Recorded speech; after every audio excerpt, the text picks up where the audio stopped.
విలువైన దేవుని సంగతులు పరిశుద్ధ గ్రంథంలో మనం నేర్చుకుందాం. ఈ అవకాశం ఇచ్చిన సర్వోన్నతుడు ఘనమైన తండ్రికి మొదటగా లెక్కలేని కృతజ్ఞతాస్తుతులు తెలియజేస్తూ, అలాగే మరి స్థానిక సంఘానికి కూడా వచ్చిన నా సహోదరి సహోదరులైన మీ అందరికీ, ఆయా ప్రాంతంలో లైవ్లో ఉండి వాక్యాన్ని ఈ లైవ్ ద్వారా వింటున్న ప్రతి ఒక్కరికి మరి తాటిపూరు క్రీస్తు సంఘం నుంచి హృదయపూర్వక వందనాలు తెలియపరుస్తూ, మరి ముఖ్యంగా ఈరోజు జన్మదినోత్సవం జరుపుకుంటున్న పవిత్ర కూడా హృదయపూర్వక వందనాలు తెలియజేస్తూ, దేవుడు మరింత భాగ్యాన్ని సంఘము ద్వారా మనకు అనుగ్రహించలాగా ప్రార్థనతో దేవుని యొక్క వాక్యంలోనికి మనం వెళదాం. ప్రార్థన. సర్వోన్నతుడు సర్వశక్తిమంతుడు పరలోకమందు ఆసీనుడు అయిన మా కన్న తండ్రి, మీ పరిశుద్ధమైన నామమును బట్టి లెక్కలేని మా కృతజ్ఞతాస్తుతులు తెలియజేస్తాము. గడిచిన కాలమంతా మీ కృపలో మమ్మల్ని భద్రపరిచి దాచి కరుణించి, మరి తండ్రి ఈ రాత్రి మరల స్థానిక సంఘం ద్వారా ఈ గురువారం బైబిల్ క్లాసులో మిమ్మల్ని స్తుతించి మహిమపరిచి ఘనపరచడానికి మాకిచ్చిన ఈ గొప్ప తరుణాన్ని బట్టి అవకాశాన్ని బట్టి స్తోత్రాలు. తండ్రి, స్థానిక సంఘాన్ని దీవించండి, ఆశీర్వదించండి, నానాటికి అభివృద్ధిపరచండి. గొప్ప కార్యాలు మీ నామం పేరట జరగడానికి కృప చూపించండి. మాకు నేర్పుతున్న ఎన్నో పాఠాల ద్వారా ఆధ్యాత్మికంగా ఆత్మీయతలు మేము వర్తిల్లుతూ బలపరచబడుతూ విశ్వాసమందు స్థిరులుగా మేము ఉండే భాగ్యాలు దయచేయండి. స్థానిక సంఘాన్ని నిత్యము మీకు అనుదృష్టితో ప్రేమించండి. ఇంకా నూతనాత్మలో ప్రవేశించడానికి కృప చూపించమని అడుగుచున్నాం. ఈ రాత్రి మాకు కావలసిన మాటలు మీ గ్రంథం నుంచి నేర్పించి బలపరచమని వేడుకుంటాం. తండ్రి, వినని దానిని బట్టి తండ్రి మరి ఆత్మీయంగా బలపరచబడడానికి, స్థిరంగా ఉండడానికి, మీ చిత్తమును గైకోవడానికి కృప చూపుతారని వేడుకుంటూ, మరి కూడి వచ్చిన మమ్మల్ని అందరినీ జ్ఞాపకం చేసుకుంటూ విలుచున్న వారికి విని చెవులు గ్రహించే హృదయాలు ప్రసాదించండి.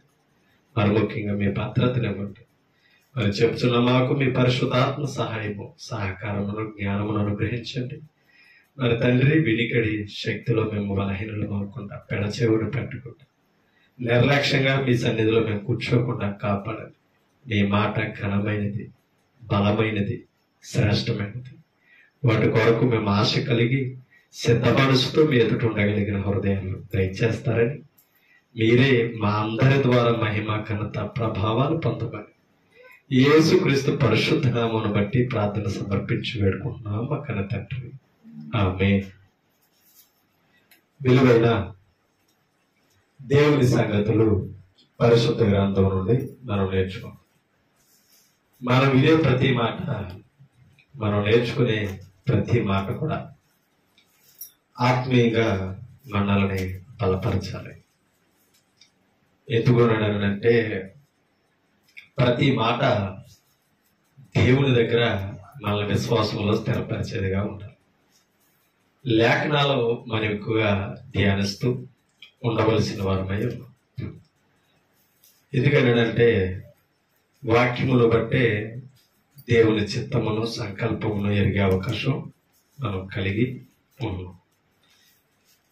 అయితే ఈరోజు విలువైన దేవుని సంగతులు మనం నేర్చుకుంటాం.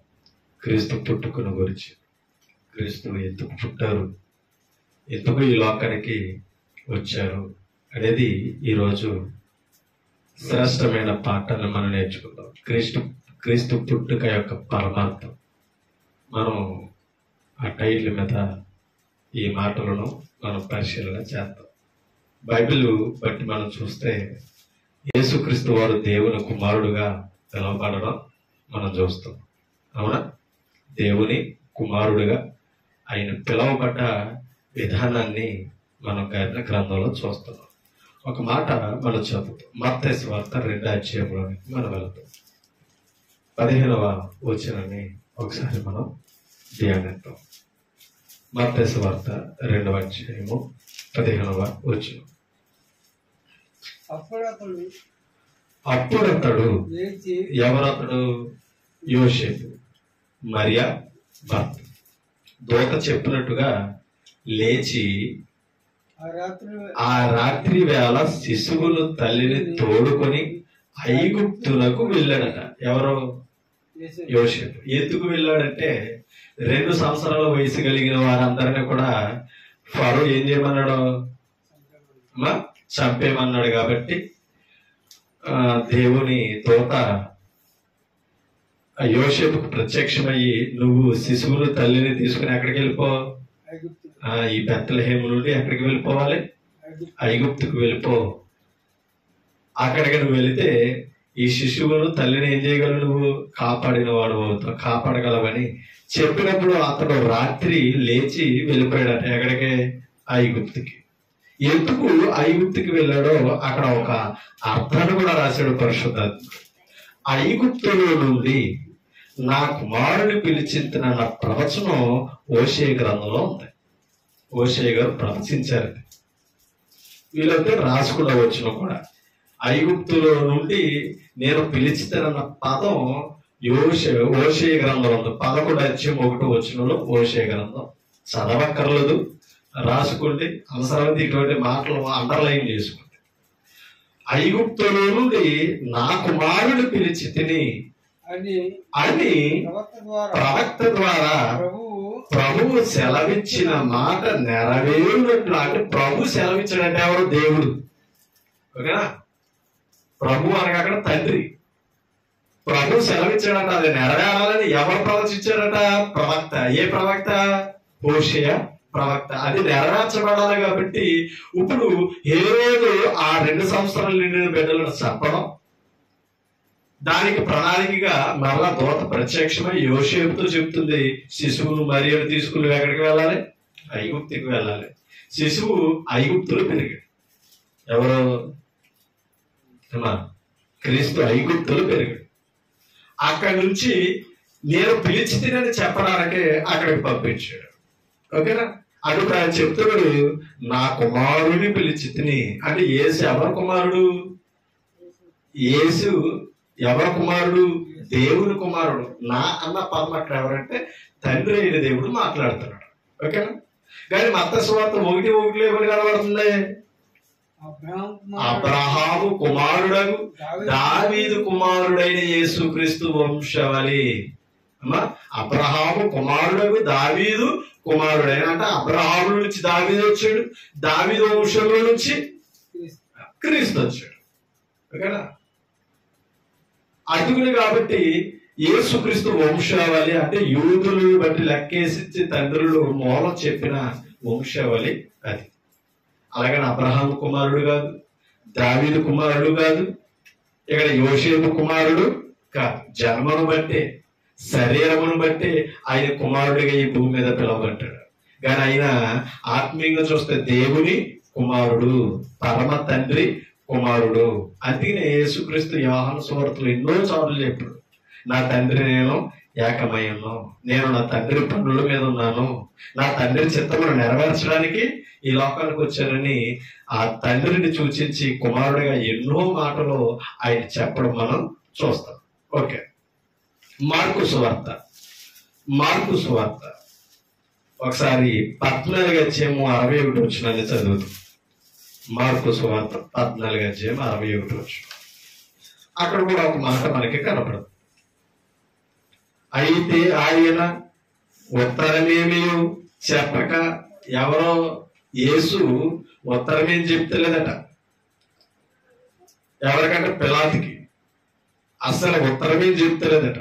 అయితే ఆయన ఉత్తరమేమీ చెప్పక ఊరుకున్నాడు. తిరిగి ప్రధాన యాజకుడు, పరమాత్ముని కుమారుడు అయిన క్రీస్తువు నీవేనా? ఆ మాట చూడండి, పరమాత్ముని కుమారుడు అయిన క్రీస్తువు నీవేనా అని ఆయన అడుగగా యేసు అవును నేనే.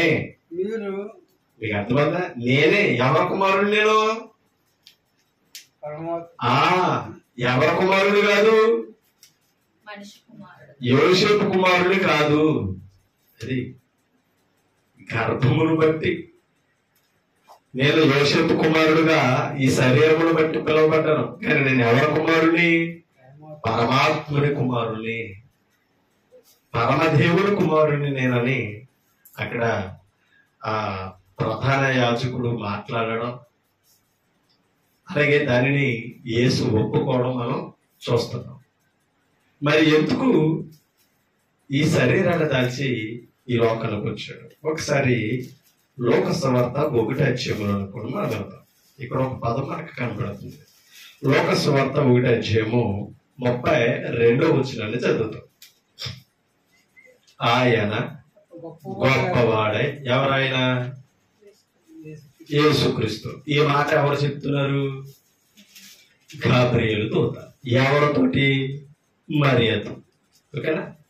ఆయన నిన్ను ప్రత్యేకించుకున్నాడో, నీ గర్భాన్ని ఏర్పరచుకున్నాడో అని ఆ ధన్యతను గురించి చెప్తుంది. ఎవరు? గాబ్రియేలు దూత. చెప్తున్నప్పుడు ఆమె అంటుందట, నీ గర్భమును పుట్టబోయే కుమారుడు ఎలా అంటాడట? ఆయన గొప్పవాడే, సర్వోన్నతుని కుమారుడు అనబడును. సర్వోన్నతుని. సర్వోన్నతుడు ఎవరు? తండ్రి. సర్వోన్నతుని కుమారుడు అనబడును. ప్రభు అయిన, చూడండి, ప్రభు అయిన దేవుడు ఆయన, చూడండి, ఆయన తండ్రి అయిన దావీదు సింహాసనమును ఆయనకిచ్చును.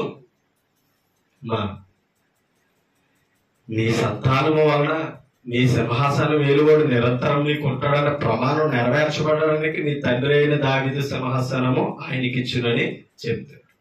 ఆ సింహాసనం మీదే దావీదులాగా నిత్యము రాజుగా ఏలబోయేవాడు యేసుక్రీస్తు. ఆయన నీ గర్భవాసమును ఉండబోతున్నాడు, యూదుల రాజు అని వీళ్ళ గురించి మరియకు అక్కడ చెప్పడం అనేది జరుగుతుంది. ఆయన గొప్పవాడు అవుతాడు. ఎంత గొప్పవాడు అంటే దేవుని కుమారుడు, పరలోకానికి చేర్చగలిగినంత గొప్పవాడు యేసుక్రీస్తు.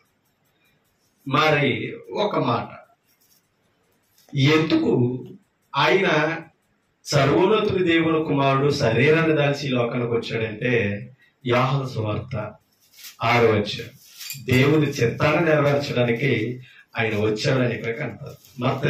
యోహాను సువార్త 6 38 మనం చదువుతాం. అందుకు యేసు కాదండి, 38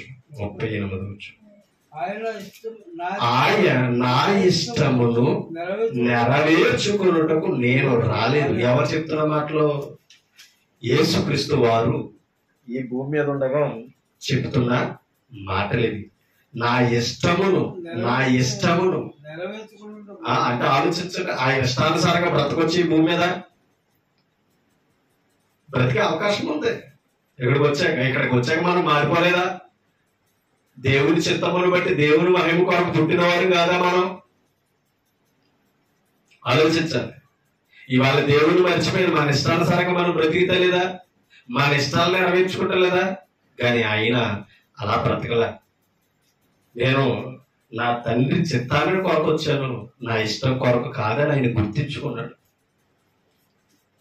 తండ్రి పనిని గుర్తించిన వాడైనా మనం మర్చిపోయాం, త్రోవ తప్పి తిరుగుతున్నాం. అది ఆయన చెప్తున్నాడు, నా ఇష్టమును నెరవేర్చుకున్నటకు నేను రాలేదు, నన్ను పంపిన వాని చిత్తమును నెరవేర్చుటకే పరలోకము నుండి దిగి వచ్చాడు. కాబట్టి పరమాత్ముని కుమారుడు అనబడతాడు. ఈయన సామాన్యుడేమి కాదు, పరలోకం నుండి దిగి వచ్చాడట. ఎక్కడికి? ఎలా వచ్చాడు? మరియ గర్భము ద్వారా, పరిశుద్ధాత్ముని ద్వారా. ఓకేనా? ఆయన ఎందుకు దిగి వచ్చాడంటే ఈ భూమి మీదకే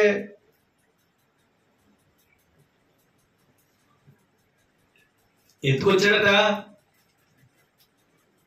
తండ్రి చిత్తాన్ని నెరవేర్చడానికి ఈ భూమి మీదకి ఆయన వచ్చాడట.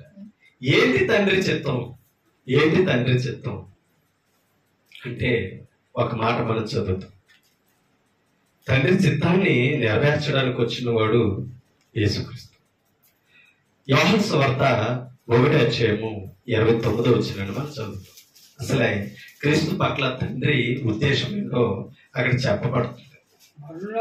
మరునాడు యోహాను యేసు తన యొద్దకు రాగా చూశాడట. ఇదిగో లోక పాపమును మోసుకొని పోవు దేవుని గొర్రె పిల్ల. ఎవరంటేనా? దేవుని గొర్రె పిల్ల. ఎందుకు దేవుని గొర్రె పిల్లగా ఆయన వచ్చాడంటే లోక పాపములను మోసుకొని పోవు దేవుని గొర్రె పిల్లట. అంటే ఈ గొర్రె పిల్ల లోక పాపముల కొరకు వధింపబడడానికి తండ్రి సిద్ధపరిచాడట. అర్థమైందా ఏమా? తండ్రి సిద్ధపరిచాడట. ఎవరిని? ఈ గొర్రె పిల్లని. ఎవరైనా? యేసు పైకి సంబోధించాడు. యేసు తన యొద్దకు రాగా చూసి, ఇంకొక నువ్వు చెప్తలేదు మాట, యేసు తన యొద్దకు రాగా చూసి లోక పాపములు మోసుకొని పోవు దేవుని గొర్రె పిల్ల, లోక పాపముల కొరకు పుట్టాడు, లోకానికి వచ్చాడు అని యోహాను గారు ఆయన ఉద్దేశాన్ని నెరవేర్చే క్రీస్తు పనిని చూపుతున్నాడు. అసలు క్రీస్తు ఎందుకు ఈ లోకానికి వచ్చాడు అర్థం చేసుకోండి. ఇది మానేసిన లోకం. ఆయన బ్రతుకుని, ఆయన పుట్టుకుని, ఆయన మరణాన్ని, ఆయన శిలువ సమాధిని అవమానపరిచే పరిస్థితులు ఇవాళ క్రీస్తువులు మనం కొనసాగుతున్నాం. అసలు ఆయన పుట్టిన ఎందుకనంటే లోక పాపాల కొరకు ఆయన పుట్టాడట. అందుకనే యెషయా గ్రంథంలో ఒక మాట ఉంటుంది, మనం చదువుతాం. యెషయా గ్రంథం 53వ అధ్యాయం 7వ వచనం.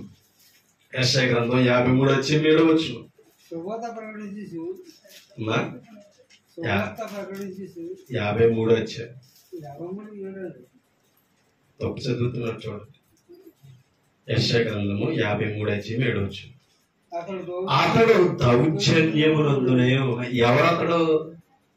అమ్మా యేసుక్రీస్తుని గురించి చెప్తున్న మాట. అతడు దౌర్జన్యము నొందేను అంటే ప్రవచనం ఇది అమ్మా. యేసుక్రీస్తు క్రొత్త నిబంధన కాలంలో ఆయన సిలువ వేయబడడం జరిగింది. అంటే సువార్తలో ఆయన సిలువ మరణం మనకు కనబడుతుంది. ఆయన సిలువ వేయడం న్యాయమా? మనం ఆలోచిద్దాం ఒకసారి అమ్మా. ఆయనను సిలువ వేయడం న్యాయమా? ఆయన సిలువ వేసే హేరోదు రాజు కూడా, పిలాతు కూడా ఏమన్నాడు? ఈయన ఏదో నాకు ఏ దోషం కనబడతలేదు. కానీ ఇశ్రాయేలు అందరూ ఆయన మీద నేరము మోపారు. ఆయన దోషిగా చూపిస్తారు. అంటే ఆయనను అన్యాయముగా సిలువేశారు. ఆయన దౌర్జన్యమునుందడట. అవన్నీ ప్రవచనాలు మనకి మా సువార్తల్లో నెరవేర్పులు కనపడతాయి. అందుకనే అతడు దౌర్జన్యము నొందేను, బాధింపబడినను అతడు నోరు. ఇప్పుడు ఆయన మీద ముసుగు వేసి పిడిగుద్దులు గుద్ది, నిన్ను గుద్దిన వాడు ఎవరు ప్రవచింపమని అనలేదా సైనికులు? మా ఆయన మీద ముమ్మేశారు, కొట్టారు, ఎన్నో ఉపనిందలు, అపనిందలు, అవమానాలు, హేళన చేశారు. ఆయన నోరు తెరవల ప్రవచనం ఇది. ఓకేనా?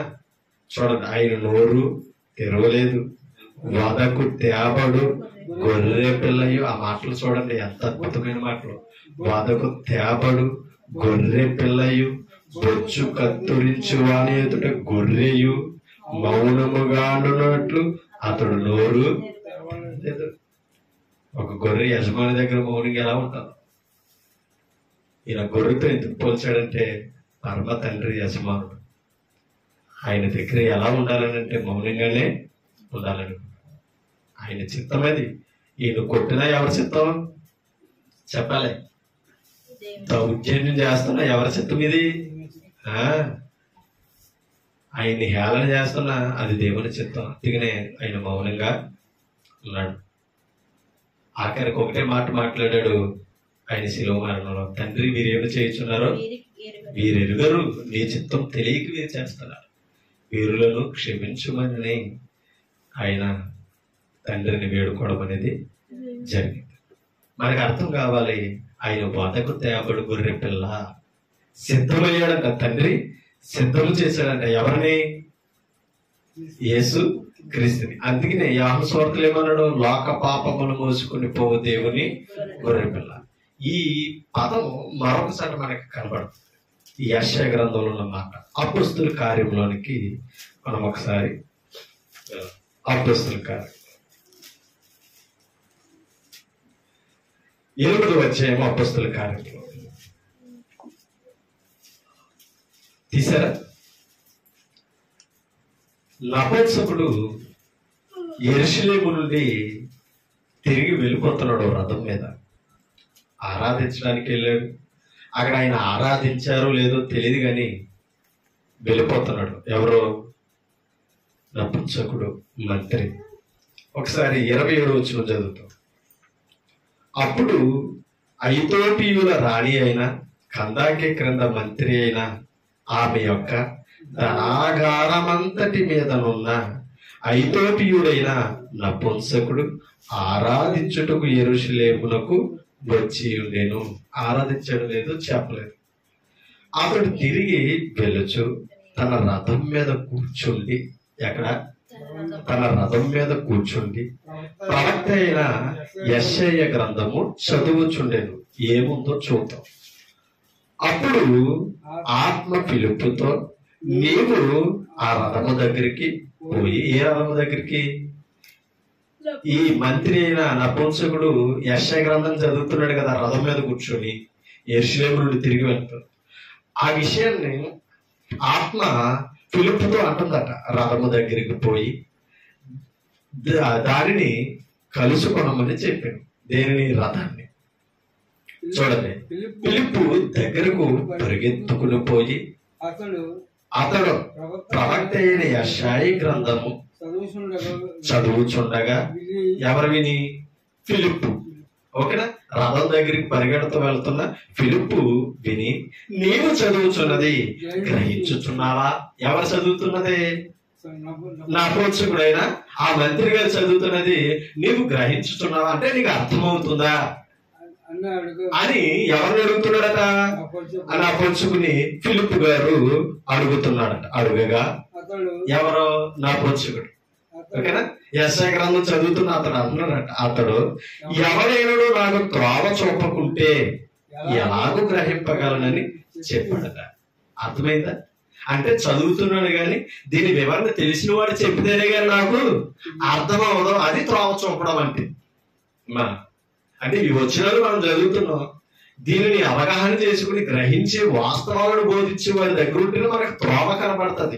ఇది రైట్ అని, ఇది చేయొచ్చు అని, దీని ప్రకారంగా చేయడం తండ్రి సంకల్పం అని మనకు అర్థమవుతుంది. ఇవాళ అలా వివరించేవారు లేరు, అని ఆ పంచుకులాగా అడిగేవారు లేరు.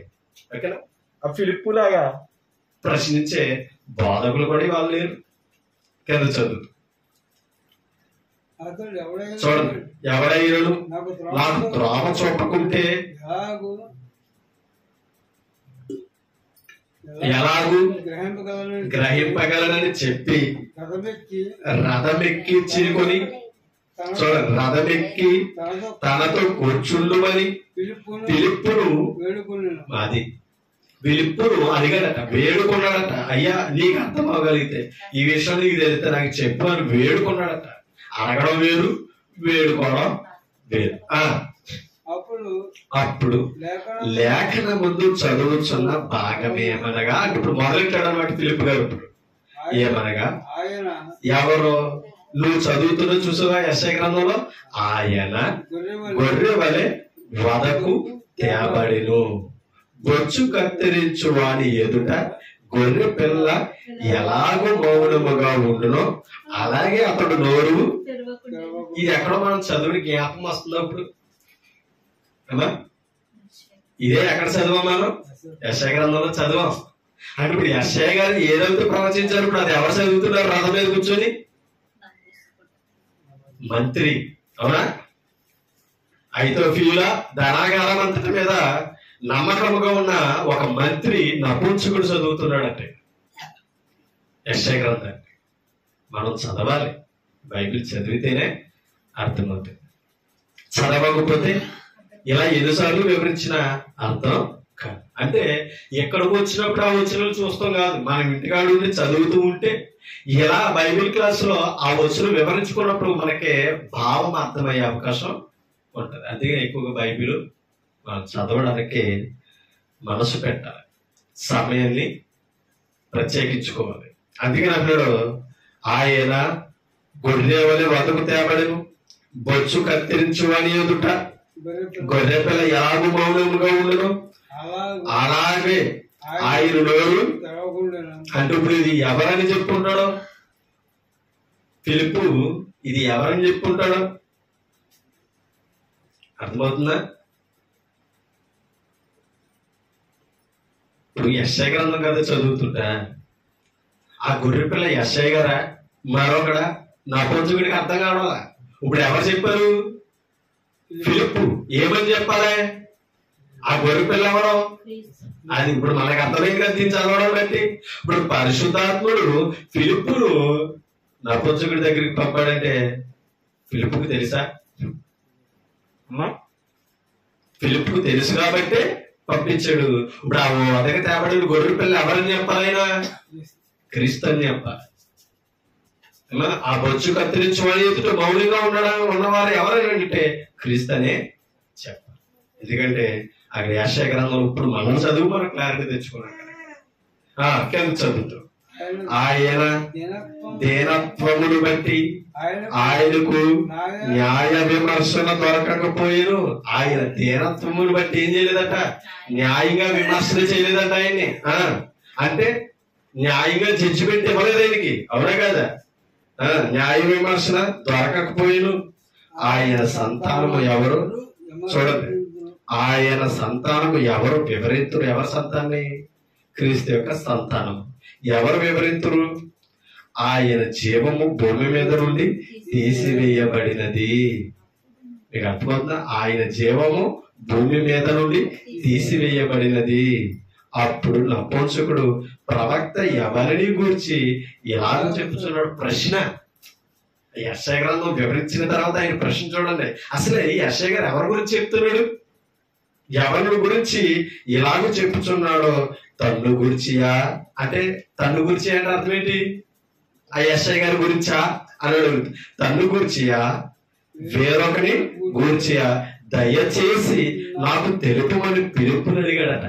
దయచేసి నాకు తెలుపయ్యా ఆయన ఎవరో? ఆ వదక సిద్ధమైన గొర్రెపిల్ల ఎవరో? బొచ్చు కత్తిరించు వాని ఎదుట మౌనంగా ఉన్న గొర్రెపిల్ల ఎవరో నాకు వివరించమని అడిగినప్పుడు ఇప్పుడు చెప్తున్నాడు పిలుపు. అందుకు పిలుపు నోరు తెరచి ఆ లేఖనములను అనుసరించి ఇంకొకటి కాదు మరలా తీసుకోవడం. ఇప్పుడు కథ చెప్పుకుందాం. అక్కడ ఏమైందంటే అని మొదలట్లేదు ఆయన. ఆ లేఖనములను అనుసరించి మాట్లాడాడు. అతనికి యేసును గూర్చిన సువార్త ప్రకటించను. అంటే ఆ వదక తేబడిన గొర్రెపిల్ల ఎవరని చెప్పాలి? క్రీస్తు. యేసు క్రీస్తే. ఆయనే సిలువ చంపేశారు దుష్టుల చేత. ఆయనే మన పాపముల నిమిత్తము సిలువేయబడ్డాడు. ఆయన లోక రక్షకుడు. లోకమా పాపములు మోసుకొని పోయి దేవుడు గొర్రెపిల్ల ఆయనే మన నిమిత్తమైన ఉదింపబడ్డాడని ఫిలిప్పుకి వివరించాడు. వారు త్రోవలో వెలుచుండగా ఎవరో అమ్మా ఇవన్నీ వివరించాడు. వారు త్రోవలో వెలుచుండగా ఎవరో? వారు ఫిలిప్పు నపుంసకుడు. ఇలా మాట్లాడుతూ త్రోవలో వెలుచుండగా నీలోనే ఒక చోటికి వచ్చి చూడండి. వచ్చినప్పుడు నపుంసకుడు అర్థమైంది. ఇప్పుడు నపుంసకుడు వచ్చాడు. వెళ్తుంటే నీళ్లు సమృద్ధిగా త్రోవ పక్కన కనపడ్డాయి. ఇవి కూడా నీళ్లు నాకు బాప్తిస్మం ఇచ్చుటకు. అంటే క్రీస్తు ఎవరో అర్థమవుతూ ముందు ఏం చేయాలి? అది మారు మనసు పొంది పాప క్షమాపణ నిమిత్తం ఏమవ్వాలి? బాప్తిస్మం పొందాలి. అంటే ఎంత హృదయంతో హత్తుకున్నాడంటారు నపుంసకుడు.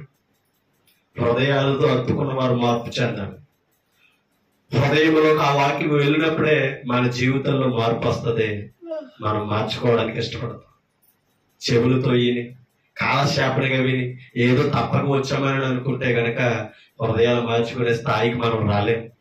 ఆ వాక్యం ప్రభావితం మన మీద చేయలేదు.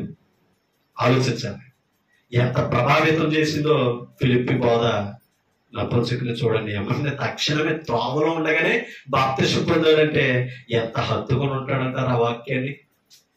కాబట్టి ఇవాళ క్రీస్తు ఎవరో మనకు అర్థమవుతున్నా కూడా పాప క్షమాపణ పొందలేకపోతున్నాం, బాప్తిస్మం దగ్గరికి రాలేకపోతున్నాం, మన జీవితాన్ని మార్చుకోలేకపోతున్నాం అని అంటే కారణం మనం ఇంకా పాపని ద్వేషిస్తలేదు, లోకాన్ని విడిచిపెడతలేదు. మనకు అర్థం కావాలి. అవునా? యోహాను గారు చెప్పారు లోక పాపను మోసుకుని దేవుని గొర్రెపిల్ల అని. యెషయా గారు చెప్పారు ఆయన బొచ్చు కత్తించి వాని ఎదుట మౌనంగా ఉన్నాడు, వదకు తేబడిన సిద్ధమైన గొర్రెపిల్ల అని.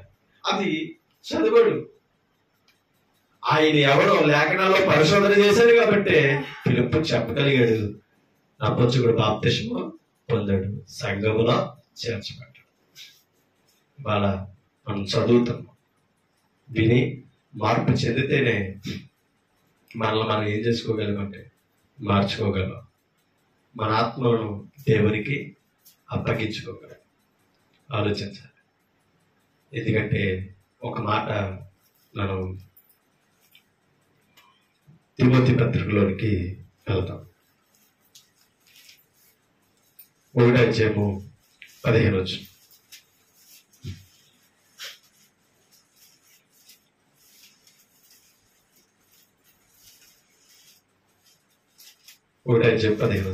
మొదటి తిమోతి పత్రిక. పాపులను రక్షించుటకు క్రీస్తు యేసు లోకములకు వచ్చినను వాక్యము నమ్మదగినదియు. ఎలాంటిదంట? నమ్మదగిన వాక్యం. అంటే యేసుక్రీస్తు పాపులను రక్షించుటకు లోకానికి వచ్చానన్న వాక్యం సత్యమైనది, నమ్మదగినది, పూర్ణ అంగీకారమునకు యోగ్యమైనది ఉన్నది. హృదయంతో అంగీకరించడానికి పూర్ణం, మళ్ళా ఖాళీ ఉన్నదే కాదు, కొలత ఉన్నదే కాదు, పూర్ణము అంటే ఫుల్ఫిల్ అయినది అనమాట, సంపూర్ణమైనది. మనం నమ్ముకోవడానికి, అంగీకరించడానికి యోగ్యమైనది నెయ్యి ఉన్నది. ఎట్టి వారిలో యేసుక్రీస్తు ఎందుకు వచ్చాడు? అక్కడ చదువు మా అర్థమవుతున్నా నా మాటలో. యేసుక్రీస్తు ఎందుకు వచ్చాడు? పాపులను రక్షించుటకు. ఇప్పుడు చదువుతాం. అట్టి వారిలో నేను ప్రధానుడు. ఎట్టి వారిలో యేసు రక్షించాడు కదా పాపుల్ని. లోకంలో ఆ పాపుల్లో నేను ఎవరని చెప్పుకున్నాడు పౌలు? ప్రధానుని. నేను ప్రధాన పాపిని. ఆ ప్రభు సంఘాన్ని హింసించడంలో, అనేక పరిశుద్ధులను చంపడంలో నేనేమయ్యాను? పాపినయ్యాను. నేను ప్రధాన పాపిని. అంటే అర్థం ఏంటి? నేను మొదటి వాడిని అని చెప్పుకున్నాడు. తనను బట్టి సుమా నేను అట్టి వారిలో నేను ప్రధానుడు అయినను.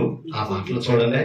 అంత ప్రధాన పాపినైనను నిత్య జీవము నిమిత్తము తనను విశ్వసింపబోవు వారికి నేను మాదిరిగా ఉండులా. ఎవరో పౌలే మాదిరి అవ్వాలనుకున్నాడట. మాదిరిగా ఉండులాగున యేసుక్రీస్తు తన పూర్ణమైన దీర్ఘశాంతమును ఆ ప్రధాని పాపినైన నాయందు కనుపరుచున్నట్లు. చూడండి, నేను కనికరింపబడి తిని. సంఘాన్ని హింసించిన ప్రభు ఏం చేశాడట? కనికరించాడు. కారణం ఏంటి తెలుసా? తెలియక చేశాడు. సంఘాన్ని హింసించాడు. కానీ హింసలో కూడా యథార్థంగా ఉన్నాడు. తన జీవితం మార్పుకి త్రోవచ్చింది. మారాడు. ఏ ప్రభు కొరకు మార్గాన్ని అడ్డగించాడు, ఆ ప్రభు కొరకు నిలబడడానికే ఉన్నాడు. ఆ ప్రభు కొరకు ప్రాణం పెట్టాడు. పాపని విసర్జించి, ఏది క్రీస్తుకు వ్యతిరేకమైనదో ఆలోచించి విడిచిపెట్టి క్రీస్తు మహిమ కొరకు బ్రతికాడు. ఎవరు? ఈ పౌలు. ప్రధాన పాప అన్నాడు చూసారా? ఈ పౌలు ఎలా బ్రతికాడంటే మాదిరిగా ఇప్పటికీ పరిశుద్ధులకి పౌలు జీవితం ఒక మాదిరి. ఎంత మాదిరి అంటే పౌలు కొరింథీలో ఉన్న సంఘంతో చెప్తాడు, నేను క్రీస్తును పోలి నడుచుకొనుచున్నా ప్రకారము మీరు నన్ను పోలి నడుచుకొనుడి. అంత మాదిరి పౌలు ఇవ్వగలిగాడు. అవసరమైతే తన ముందున్నాయని ద్వేషించాడు. ఎవరు? ఈ పౌలు తనకు ముందున్న గోత్రము గాని, అవునా, అతనుకున్న స్టేటస్ గాని, అతనుకున్న విద్య గాని అన్ని ద్వేషించాడు. అవన్నీ పెట్టగా ఎంచుకున్నాడు. క్రీస్తు వలనైనా జ్ఞానమే శ్రేష్టమని అంగీకరించాడు. అది కావాలండి. క్రీస్తులోకి వచ్చిన తర్వాత మనం ముందు ఏదో అనుసరిస్తున్నామో దానిని విసర్జించుకుంటేనే క్రీస్తులో మనం ముందుకి కొనసాగలం. అందుకనే ఆయన వధకు సిద్ధమైన గొర్రెపిల్లగా వచ్చాడు. పాపులను రక్షించడానికి యేసుక్రీస్తు ఆయన ఈ లోకానికి వచ్చాడు. ఒక మాట మనం చదువుతాం. యోహాను పత్రికలోనికి మనం వెళతాం. యోహాను పత్రికలోనికి మొదటి పత్రిక 2వ అధ్యాయము 2వ వచనం చదువుతాం. ఆయనే, చూడండి, ఆయనే మన పాపములకు శాంతికరమై, ఎవరో ఆయనంటే పరమ తండ్రి దగ్గర ఉన్న ఉత్తరవాది యేసుక్రీస్తు. ఆయనే మన పాపములకు ఏమై ఉన్నాడంట? శాంతికరమై ఉన్నాడు. మన పాపములకు మాత్రమే కాదు, సర్వలోకములకు శాంతికరమై ఉన్నాడు. దాని అర్థం ఏంటంటే, అప్పటికి ఆయనను కలుగున్న వారితో చెప్తున్నాడు, మన కోసమే కాదు ఈయన ఆ శాంతి ఏర్పరచడం, మనకు మాత్రమే కాదు, లోకంలో తనను అనుసరింపబోవి నమ్మబోయే వారందరికీ ఆయన ఏమై ఉన్నాడు? శాంతికరమైన. అందరికీ శాంతికరము ఆయనే. ఎవరు? యేసుక్రీస్తు. చూడండి, 1వ వచనంలో మనం 1వ అధ్యాయంలో ఒక మాట చదువుతాం. చూడండి, 1వ అధ్యాయము అంటే శాంతికరం అంటే ప్రాయశ్చిత్తమై ఉన్నాడు. ఎవరికి? మన పాపాలకు ఆయన ఏమై ఉన్నాడట? ప్రాయశ్చిత్తమై ఉన్నాడని దాని అర్థం. ఒక మాట 1వ అధ్యాయం 7వ వచనం చదువు. అయితే ఆయన వెలుగులోనున్న ప్రకారము మనమును వెలుగులో నడిచిన ఎడల. ఎవరో? క్రీస్తు వెలుగులో ఉన్నాడట. మనం కూడా ఎక్కడ నడవలే? వెలుగులోనే నడవలే. ఆ వెలుగేది? వాక్యం. వెలుగులోనున్న ప్రకారము మనమును వెలుగులో నడిచిన ఎడల మనము అన్యోన్య సహవాసము గలవారమై యుద్ధం. ఎవరితో? తండ్రితో, క్రీస్తుతో. ఎలా ఉంటామంట? అన్యోన్య సహవాసము గలవారమై యుద్ధము.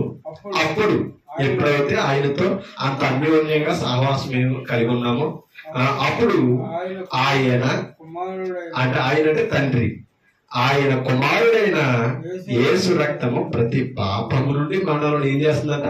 పవిత్రుడుగా చేయును. ఎప్పుడు?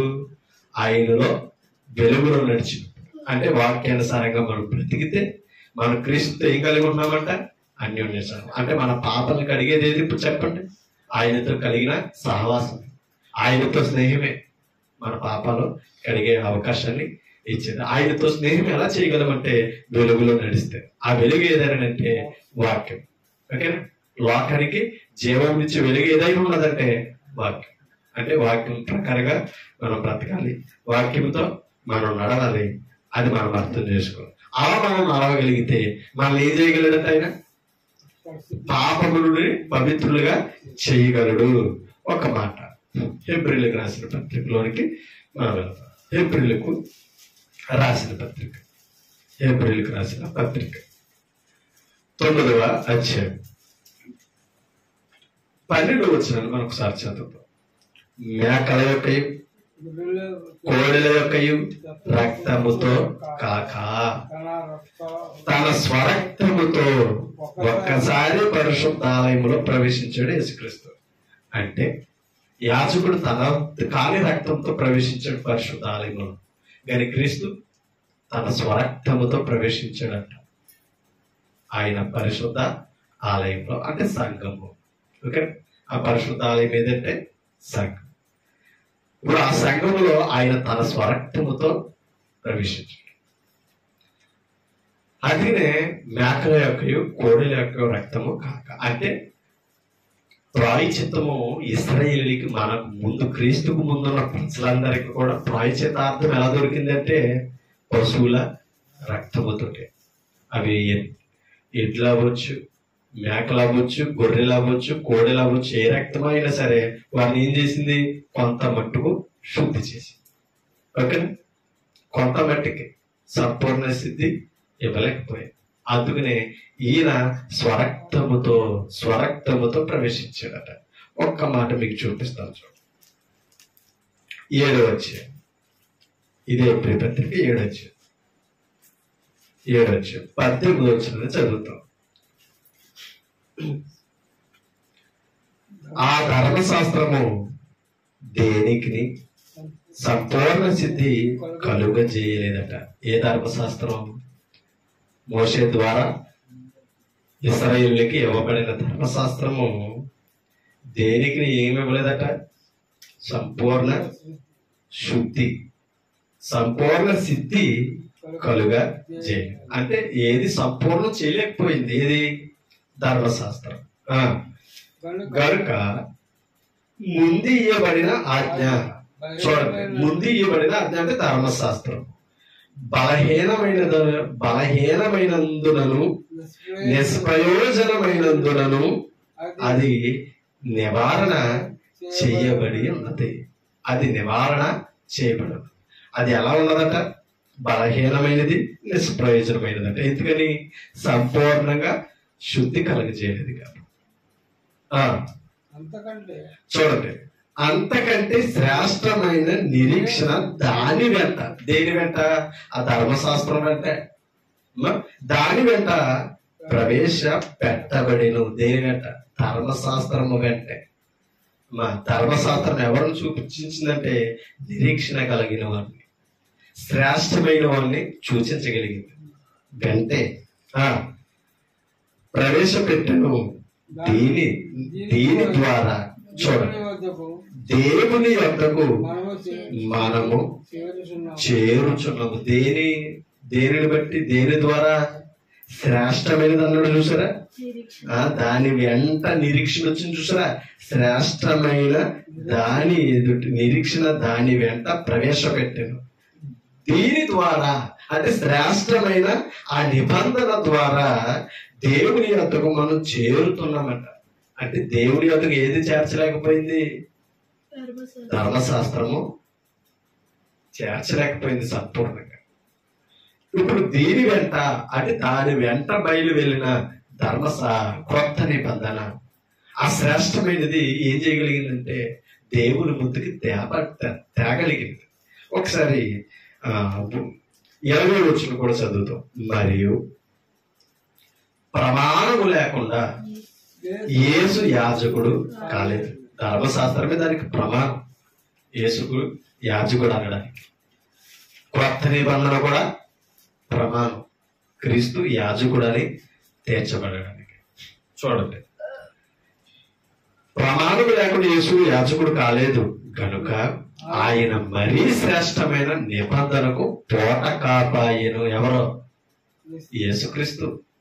ఈ యాజకుడు మరీ శ్రేష్టమైన నిబంధనకు. ఏ నిబంధనది? క్రొత్త నిబంధన. దాని వెంట వచ్చిన శ్రేష్టమైన నిబంధన ఏదైనా ఉన్నదంటే క్రొత్త నిబంధన. క్రొత్త నిబంధనకు పోట కాపాయడట. ఎవరో? యేసుక్రీస్తు. వారైతే ఎవరో? క్రీస్తుకు ముందు వచ్చారు కదా యాజకులు. వారైతే ప్రమాణము లేకుండా యాజకులు కుదురు గాని. అర్థమవుతుందా? వారైతే ప్రమాణము లేకుండా యాజకుల కుదురు గాని ఈయన నీవు నిరంతరము యాజకుడవై ఉన్నావని ప్రభు ప్రమాణము చేశాడు తండ్రి. ఆయన పశ్చాత్తాపడడం. ఎవరో? చూడండి, ఆయన పశ్చాత్తాపడడం అని ఈయనతో చెప్పిన వాని వలన చూడండి ప్రమాణపూర్వకముగా యాజకుడు ఆయను పశ్చాత్తాపడడం. ఆలోచించండి, పాపం ఒప్పుకోకపోతే పశ్చాత్తాపడడు. అలాగే పాపానికి పశ్చాత్తాపుడు. అందుకని లోక పాపను మోసుకుని పోవు దేవుని గొర్రెపిల్లయ్యాడు. వాటకు సిద్ధమైన గొర్రెపిల్లయ్యాడు. అమ్మా కింద చదువుతాం. మరియు ఆ యాజకులు మరణము పొందుట చేత ఎల్లప్పుడూ ఉన్న సాధ్యము కానందున అనేకులయ్యి. ఏ యాజకులు? ధర్మశాస్త్ర యాజకులు. ఏమా ఎల్లప్పుడూ ఉన్న సాధ్యం కాదంటారు. ఎందుకని? మనుషులు గనక. అవునా? మరి ఈయన ఎల్లప్పుడూ ఎందుకు ఉండగలడు? దేవుడు కుమారుడు, దేవుడు గనక. అవునా? ఈయన ఎల్లప్పుడూ ఉండగలడు. అందుకనే పైన మాట చదువు, నిరంతరము అన్నాడే లేదా, నీవు నిరంతరము యాజకుడు అయి ఉన్నావని ప్రభు ప్రమాణము చేశారు. మరి ధర్మశాస్త్రంలో ఉన్నవాడు ఎల్లప్పుడూ ఉన్నవాడు కాదు. అందుకనే ఎల్లప్పుడూ ఉన్న సాధ్యము కానుందున అనేకులు అయ్యేది కానీ ఈయన నిరంతరము ఉన్నవాడు. ఎవరు? యేసుక్రీస్తు నిరంతరము ఉన్నవాడు.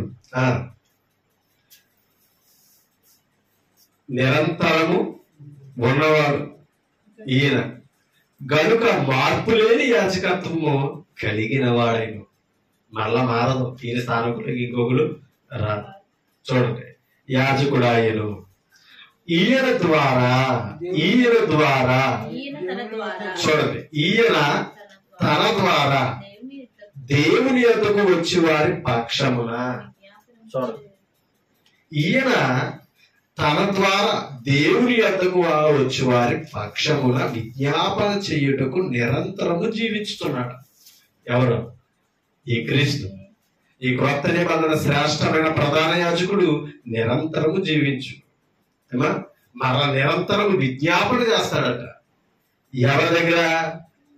దేవుని దగ్గర, తండ్రి అయిన దేవుని దగ్గర విజ్ఞాపన చేయుటకు నిరంతరము జీవించుతున్నాడు. గనుక వారిని, ఎవరిని? ఈయన ద్వారా దేవుడి దగ్గరకు వస్తున్నాడు. చూసారా? కుమారుని ద్వారా వారిని సంపూర్ణంగా రక్షించుటకు శక్తిమంతుడట. కానీ వారు శక్తిహీనులు. ధర్మశాస్త్రం ఆ శక్తి ఇవ్వలేదు. ఆ యాజకులు శక్తిమంతుడు కాదు. కానీ ఈ యాజకుడు శక్తిమంతుడు. ఈ నిబంధన శక్తి కలిగినది, నిరంతరం రక్షించగలిగిన నిబంధన, క్రొత్త నిబంధన, శ్రేష్టమైన నిబంధన, శ్రేష్టమైన యాజకుడు, ప్రధాన యాజకుడు మనకు సరిపోయినవాడు. అందుకనే ఒక్కెంతో మాట అన్నాడు. చూడనప్పుడు దాన్ని అనుసరించి 26 వచనంలో ఈయన ఎలాంటి వాడు చెప్తున్నాడు. చూడండి, ఈ ప్రధాన యాజకుడు, ఈ శ్రేష్టమైన కొత్త నిబంధన ప్రధాన యాజకుడు ఎవరో చెప్తున్నాడు. చూడండి, పవిత్రుడును, నిర్దోషియు, నిష్కల్మషుడును, పాపులలో చేరక ప్రత్యేకముగా ఉన్నవాడు. మరి ఈయనకు ముందు ఉన్నవాడు అందరూ కలిసిపోయారు. పాపులలో చేరక ప్రత్యేకముగా ఉన్నవాడును, ఆకాశ మండలము కంటే మిక్కిలి హెచ్చు అయిన వాడైనా ఇట్టి ప్రధాన యాజకుడు మనకు సరిపోయిన వాడు. మనకు సరిపోయిన వాడు, మనకు సరిపోగలడి. కాబట్టి ఈయన యాజకత్వమే క్రొత్త నిబంధన యాజకత్వం. వాక్యం దగ్గరకు వచ్చిన వారందరినీ ఈయన ఏం చేస్తున్నాడంటే సంపూర్ణంగా శుద్ధి చేయగలుగుతున్నాడు. ఈయన నమ్మాలి, నిరీక్షణ కలిగి ఉండాలి. కానీ అంత నిరీక్షణ ఆలోచించారు, అంత నిరీక్షణ ఎదురు చూశారు. కాబట్టి ధర్మశాస్త్రము ఆ నిరీక్షణకి ప్రతిఫలం ఇవ్వలేకపోయింది చాలా మందికి. కానీ క్రొత్త నిబంధన ఆ నిరీక్షణను నెరవేర్చే శక్తి కలిగినది. ఆలోచించారు. సామాన్యమైన వాడు కాదు. ఎవరు? ఈ ప్రధాన యాజకుడు తన స్వరక్తముతో. అందుకే ఇందాక 9 12 వచ్చిన చదువు చూడండి. 12 వచ్చాము, 9 వచ్చాము 12 వచ్చును. మేకల యొక్క కోడల యొక్క రక్తముతో కాక తన స్వరక్తముతో. అంటే ఆ రక్తాలతో ఏమో పాత నిబంధన యాజకులు ప్రవేశించారు. తన రక్తముతో, స్వరక్తముతో ఎవరు ప్రవేశించారు? క్రీస్తు ప్రవేశించాడు. స్వరక్తముతో ఒక్కసారి పరిశుద్ధాలయంలో ప్రవేశించను. ఎలా అనగా మేకల యొక్క, ఎడ్ల యొక్క రక్తము మైలు పడిన వారి మీద. పాపం మైలు అంటే అది మరోలాగా తీసుకునేది కాదు. ఇది మా మైలు పాపము. మైలు పడ్డారు, దేవుని ఎదుట అపవిత్రులుగా ఉన్నారు. ఆ మైలు పోవాలంటే ఆ రక్తాలు ఏం చేసేవారట? వారి మీద, వారి నిమిత్తం ప్రోక్షించుకునేవారు. ఎప్పుడైతే ప్రోక్షించుకున్నారో వారు ఏమయ్యారంటే శుద్ధులు అయ్యేవారు. మైలు పడిన వారి మీద ఆవు దూడ బూడిదే చల్లుటయు శరీర శుద్ధి కలుగునట్లు వారిని పరిశుద్ధపరిచిన ఎడల నిత్యుడకు ఆత్మ ద్వారా తాను దేవునికి నిర్దోషిగా అర్పించుకున్నాడట యేసుక్రీస్తు. అర్పించుకున్న క్రీస్తు యొక్క రక్తము నిర్జీవ క్రియలను విడిచి అంటే నిర్జీవ క్రియలు అంటే శరీర క్రియలే కాదు, ధర్మశాస్త్ర క్రియల వారికి ఇశ్రాయేలుకేమో ధర్మశాస్త్ర క్రియలు, నిర్జీవ క్రియలు, మనకేమో లోకాన్ని అనుసరించి లోకంలో నిన్ను పిలవబడ్డాం కాబట్టి లోకాన్ని, శరీరాన్ని విడిచిపెడతామే. నిర్జీవ క్రియలు విడిచిపెట్టడం. నిర్జీవ క్రియలను చూడండి, నిర్జీవ క్రియలను అంటే జీవం లేని క్రియలు అన్నమాట అవి. ఓకేనా? నిర్జీవ క్రియలను విడిచి జీవము గల దేవుని సేవించుటకు మీ మనసాక్షిని ఎంతో ఎక్కువగా శుద్ధి చేస్తుంది క్రీస్తు యొక్క రక్తం. మా జీవం లేని వాటిని మనం విడిచిపెట్టాలి. అవి లోక క్రియలైనా ధర్మశాస్త్ర క్రియలైనా. జీవం ధర్మశాస్త్రంలో లేదు. ఎక్కడుంది? క్రొత్త నిబంధనలు ఉంటాయి. అవునా? అంటే పాత నిబంధన దగ్గర అక్కడ ఏ రక్తం ఉంది? పశువుల రక్తమే ఉంది. అవునా? ఇంక చెప్పాలంటే నిరంతరం లేని యాజకుడే ఉన్నాడు. కానీ క్రొత్త నిబంధనకు వస్తే నిరంతరం ఉండే యాజకుడు ఉన్నాడు, పరిశుద్ధుడు ఉన్నాడు. అవునా? శుద్ధీకరణ నిరంతరం చేయగలిగిన సమర్థుడిన. ఎందుకు తెలుసా? ఇందాక ఒక మాట మనం 7వ అధ్యాయంలో చదవకుండా వచ్చేసాం. ఇప్పుడు చదువుతో చూడండి. 7వ అధ్యాయం 27 పక్కన ఉంటది. 7:27 అంటే ధర్మశాస్త్రము బలహీనత గల మనుషులను యాజకులుగా నియమించెను గాని, చూడండి, ధర్మశాస్త్రమునకు తరువాత వచ్చిన చూడండి ప్రమాణపూర్వకమైన వాక్యము నిరంతరమును సంపూర్ణ సిద్ధి పొందిన కుమారుడు నియమించాను కనుక, అంటే యేసుక్రీస్తుని నియమించాను కనుక ఈయన ఆ ప్రధాన యాజకుల కంటే, చూడండి ఆ మాటలు, ఆ ప్రధాన యాజకుల కంటే మొదట తన సొంత పాపముల కొరకు, తరువాత చూడండి ఈయన ఆ ప్రధాన యాజకుల వలె మొదట తన సొంత పాపముల కొరకు, తరువాత ప్రజల పాపముల కొరకును అనుదినము బలి అర్పించవలసిన అవసరము గలవాడు కాదు. అంటే తన పాపాల నిమిత్తము, అనేకుల పాపాల నిమిత్తము ఆ ధర్మశాస్త్ర యాజకులు రక్తాన్ని అర్పించారట. అవునా కాదా? ఈయన అలాంటి వాడు, అలా అర్పించవలసిన అవసరత లేదు. తన కొరకు అర్పించుకోవాల్సిన పని లేదు. ఎందుకంటే పైన 26 చదువు, ఆయన ఎవరని? పవిత్రుడు, నిర్దోషి, నిష్కల్మషుడు, పాపులలో చేరక, అంటే పాపము చేయని వాడు, పాపము లేనివాడే కాబట్టి రక్తం చిందించగలిగాడు, అనేకులు పరిశుద్ధులని చేయగలిగాడు. కానీ ఆ యాజకుల్లో, ధర్మశాస్త్ర యాజకుల్లో ఎవరిలోని పవిత్రత లేదు. వారు కూడా పవిత్రులు అవ్వాలంటే జంతుపల్లి రక్తము అవసరమైంది. అందుకని అంటాడు, చూడండి ఏమని, ఈయన ఆ ప్రధాన యాజకుల వలె మొదట తన సొంత పాపముల కొరకు, తర్వాత ప్రజల పాపముల కొరకును అనుదినము బలులను, చూడండి బలులను అర్పించవలసిన అవసరము గలవాడు కాదు, తను తాను అర్పించుకున్నప్పుడు ఒక్కసారి ఈ పని చేసి ముగించాడు. అది మరలా బలితో పని లేదు, మరలా బలవలసిన పని లేదు. ఒక్కసారి అట్టి ప్రధాన యాజకుడిన ఒక్కసారి సంపూర్ణ సిద్ధించాడు. ఎవరైతే ఒక్కసారి ఆయన రక్తంలో బాప్తిసం ద్వారా కడగబడుతున్నారో పాప విముక్తి కలిగిన వారే. మరలా తర్వాత పాపం చేసేసి మరలా బాప్తిసం పొందుతారని ఆత్మాల కోడులు, బలులు, రక్తాల వలన జరిగేది ఇది కాదు. ఒక్కసారి కాబట్టి అటువంటి ప్రధాన యాజకుని వాళ్ళ కొత్త నిబంధన కలిగి ఉన్నది కాబట్టి బాప్తిసం ఒక్కసారి తీసుకోవాలి. ఒకసారి బాప్తిసం తీసుకున్న తర్వాత, మరలా వెలిగింపబడిన తర్వాత, పరలోక సంబంధమైన వరములను రుచించిన తర్వాత మరలా మూల పట్టాలు తప్పి తిరిగితే, మరలా లోకం వైపు వెళ్ళిపోతాయి, మరలా శరీర దురాశలకు లోనయ్యి పాపంలో చిక్కుకుంటే మరలా క్షమాపణ ఉండదని కొత్త నిబంధన మనకి చెప్తుంది. కాబట్టి ఒకసారి శుద్ధీకరించబడిన తర్వాత, పరిశుద్ధమైన తర్వాత పాపం మనకు కట్టుకోకుండా ఉండాలి అంటే లోకాన్ని, శరీరాన్ని ద్వేషించుకుంటూనే ఉండాలి. ఆత్మీయంగా వాక్యానుసారంగా మనం బ్రతుకుతూ ఉండగలిగితే మనమేమో అవ్వగలమంటే దేవుని దగ్గర మన సంపూర్ణులే కావాలి. దేవుని సన్నిధికి యథార్థవంతులుగా చేరగలిగే అవకాశం ఉంది. అలా నిలబెట్టగలిగిన యోగ్యుడు ఎవరైనాడంటే యేసుక్రీస్తు ఒక్కడే. యేసుక్రీస్తు ఒక్కడే. ఒక్క మాట నేను చదివి ముగించాను. ఇందాక మనం చదువు యోహాను సువార్త 6వ అధ్యాయానికి రండి. యోహాను సువార్త 6వ అధ్యాయం, యోహాను సువార్త 6వ అధ్యాయం 37వ వచనం. తండ్రి నాకు అనుగ్రహించిన వారందరూ నా యొద్దకు వస్తారు.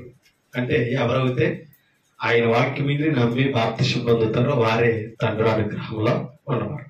వారందరూ నా యొద్దకు వద్దురు, నా యొద్దకు వచ్చే వారిని నేను ఎంత మాత్రమును బయటికి త్రోసివేయను. అంటే సంఘం నుంచి లోకంలోనికి గెట్టేయడు. ఆయన దగ్గరికి వస్తాయి. 38 వచ్చు, నా ఇష్టమును నెరవేర్చుకున్నట్టుకు నేను రాలేదు, నన్ను పంపిన వాడి చిత్తము నెరవేర్చుటకే పరలోకము నుండి దిగి వచ్చిందని. గెంటి వేయడు తండ్రి చిత్తం కాదు, అవునా కదా అమ్మా? చేర్చుకోవడమే తండ్రి చిత్తం. మనం గొర్రెల వల్ల త్రోవ తప్పినప్పుడు ఎంతో మంది యాజకులు వచ్చారు, వారందరూ త్రోవలోనికి సరిగ్గా నడిపించలేకపోయారు. ఈయన గొర్రెల పోవు ద్వారముగా అమ్మా నిజమైన కాపరిగా వచ్చాడు, త్రోవ చూపాడు, త్రోవలోనికి మళ్ళీ ఇచ్చాడు. అటువంటి నమ్మకస్తుడు యేసుక్రీస్తు, మంచి కాపరిన. ఆఖరికి గొర్రెల కొరకు ఏమైపోయాడంటే ప్రాణము పెట్టు.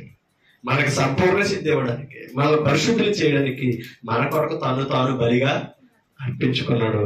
తన జీవితాన్ని త్యాగం చేసిన వాడు యేసుక్రీస్తు వారు. అంత గొప్ప దేవుణ్ణి మనం ఇవాళ మనం కలిగి ఉన్నాం. మనిషి కుమారుడు కాదండి, దేవుడు కుమారుడు కాదండి. మళ్ళా దేవుడు అంటారు ఏంటి అని అనొద్దు. దేవుని కుమారుడు దేవుడే. శరీరంలో ఉన్నప్పుడు దేవుని కుమారుడుగా, ఈ లోకంలో ఉన్నప్పుడు దేవుని కుమారుడుగా ఆయన తగ్గించుకుని బ్రతికాడు. నిత్యత్వంలో పరలోకంలో ఆయన దేవుడే. ఆయన దేవుడని భూమి మీద వాక్యం కూడా ఆయన గురించి ఒప్పుకోదు. కాబట్టి ఆయన దేవుడు కాబట్టి మనల్ని పరిశుద్ధులుగా దేవుడి దగ్గరికి చేర్చగలుగుతున్నాడు, దేవుడి స్వరూపులుగా మార్చగలుగుతున్నాడు. ఇట్టి గొప్ప దేవుడు మనకి సరిపోయినాడు. అందుకని అన్నాడు, నా చిత్తమును కాదు నన్ను పంపిన వాడి చిత్తమును నెరవేర్చుటకే పరలోకము నుండి దిగి వచ్చింది. ఆయన నాకు అనుగ్రహించిన దాని అంతటిలో నేనేమయో పోగొట్టుకోలేదు. అంటే ఎవరిని అవుతే ఆయన ఏర్పరచడం వాళ్ళని పోగొట్టలేదంటే ఎవరు? యేసుక్రీస్తు పోగొట్టుకోలేదు. చూడండి, అంచె దినమున నువ్వు దాన్ని లేపుటయో నన్ను పంపిన వాడిని చిత్తం. అంటే అంచె దినమున దాన్ని లేపుటయ్యానంటే ఈయన శిలువ మరణాన్ని గురించి చెప్తాడు.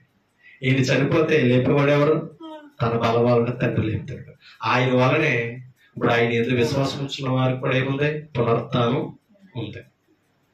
అంచె దినమున లేపగలిగిన సమర్థుడు యేసుక్రీస్తు ఒక్కడే. ఎవరైతే తండ్రి ఆయనకు అప్పగించడం వారందరినీ కూడా బ్రతికించగలిగిన శక్తివంతుడు యేసుక్రీస్తు ఒక్కడే. అందుకని అక్కడ చూడండి, దాన్ని లేపుటే నన్ను పంపిన వాని చిత్తమై ఉన్నది. కుమారుడు చూచి ఆయన యందు విశ్వాసం ఉంచు ప్రతి వాడును నిత్య జీవము పొందుటయే. కుమారుడు చూసిన వారందరూ ఏం పొందాలంట? నిత్య జీవం పొందుటయే నా తండ్రి చిత్తం. అంచె దినమున నేను వారిని లేపుతాను. ఎవరైతే విశ్వసిస్తారో వారిని లేపగలిగిన శక్తివంతుడు యేసుక్రీస్తు. లేపడం అంటే ఇక్కడ ఈ భూమి మీద మనం ఏం చేయాలి? చూసి నమ్మాలి, విశ్వసించాలి. అంటే బాప్తిసం పొంది మృతుల నుండి భూమి మీద మనం ఏమవ్వాలి? పునరుత్థానం కలిగి సంపాదించుకోవాలి. మృతుల నుండి సజీవులము అవ్వాలని అంటే క్రీస్తును విశ్వసించడం అంటే, నమ్మడం అంటే బాప్తిసం పొంది మనం పరిశుద్ధులుగా ఉండడం. కాబట్టి అలా ఉంటే మనం కూడా అంచె దినం ఏమవుతామన్నాడు? లేపబడే రోజు, తీర్పులో మృతులలో నుండి లేపబడే రోజు ఒకటి ఉంది. ఆ మృతుల పునరుత్థానమే యేసుక్రీస్తు ద్వారా దొరికిన భాగ్యం. కాబట్టి మనం ఇవాళ ఆయన ద్వారా మృతులలో నుండి సజీవులమయ్యే గొప్ప అవకాశాన్ని మనకిచ్చాడు. మరి ఆయన ద్వారా మనం పరిశుద్ధులుగా తీర్చబడాలి, పరలోకానికి వారసులుగా నడుచుకోవాలి. అటువంటి కుమారుడైన క్రీస్తును మనం కలిగి ఉన్నాం. ఈయన దేవునిగా అంగీకరించి ముందుకి మనం కొనసాగాలి. ఈయన వదక సిద్ధమైన దేవుని గొర్రెపిల్ల, లోక పాపములు మోసుకుని పోవు దేవుని గొర్రెపిల్ల, అనేకుల పాపముల కొరకు ప్రాణం పెట్టిన గొర్రెపిల్ల. కాబట్టి ఆయన రక్షించగలిగిన సమర్థుడు. మనకే కాదు, సర్వలోకానికి శాంతికరమై ఉన్నాడు. అందరి పాపాలు క్షమించగలిగిన శక్తివంతుడు యేసుక్రీస్తు ఒక్కడే. ఆయనలో ఉంటేనే మృతులకు ఏముంది? పునరుత్థానం అనేది ఉంది. ఆయనలో లేకపోతే మృతుల పునరుత్థానం లేదు. కాబట్టి మరి మృతులుగా కాకుండా మృతుల పునరుత్థానం పొందిన వారుగా క్రీస్తుని కలిగి ఉందాం. మనం సజీవులుగా లేపబడదాం, మృతులుగానే ఉండకూడదని నన్ను హెచ్చరించుకుంటూ మిమ్మల్ని హెచ్చరిస్తూ ఓపిక మీ అందరికీ హృదయపూర్వక వందనాలు.